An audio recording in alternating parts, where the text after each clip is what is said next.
Ano yung tips mo sa mga aspiring freelancers or virtual assistants para tumagal sila sa mundong ito? Kasi mindset ng marami parang, gusto ko makaklose ng client, high ticket client, big pay, ganon. Paano? Anong tip?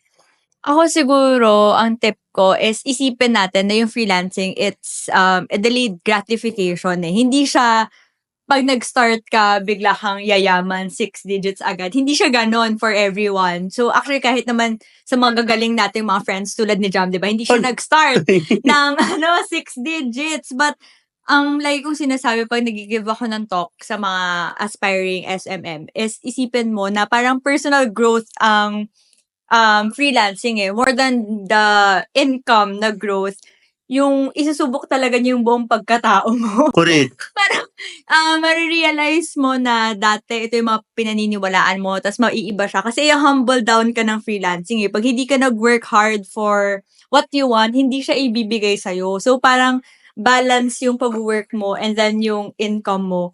So, ang tip ko is lakasan niyo yung loob niyo, 'di ba? Yung tiwala niyo Correct. sa sarili niyo dapat meron 'yan kasi hindi ka naman ilalagay diyan sa situation na 'yan if hindi ka someone na worth dun sa services na pino-provide mo. And eventually din makikilala mo yung sarili mo na ito pala yung strengths mo, ito pala yung mga weaknesses mo, and then kaya siya growth kasi matututunan mo mag-improve, maghanap ng resources, maghanap ng network, maghanap ng support system na tutulong sa'yo in your journey. And ang pinaka sigurong takeaway ko sa whole freelancing journey ko is never chase money talaga. Chase your purpose, chase your passion. Kasi um, yun yung mag-fuel sa'yo eh. So, hindi everyday masaya ang freelancing journey. Mas madaming times na may imposter syndrome ka.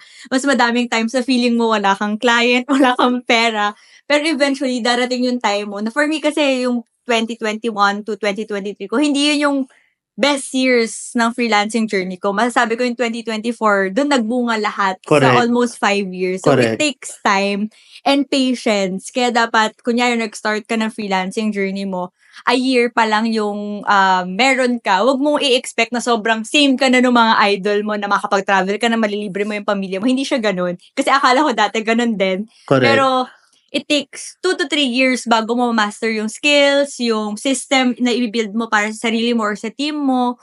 So, ano lang, take things slow and one step at a